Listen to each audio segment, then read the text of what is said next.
Vstopnic za povratno tekmo v Ljudskem vrtu ni več, za prvo pa bodo naprodaj še jutri v mariborski vijolični bajti. V Plznu pričakujejo več kot 800 navijačev v vijoličnem.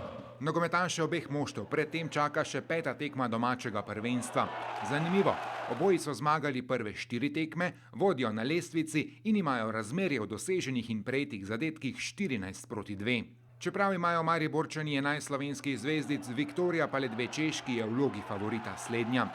Predlani so se iz skupinskega dela Lige prvakov uvrstili v Evropsko ligo, lani pa so v drugem najmočnejšem tekmovanju v 16. finala presenetili Napoli, šele v 8. finala jih je ustavil Fenerbahče.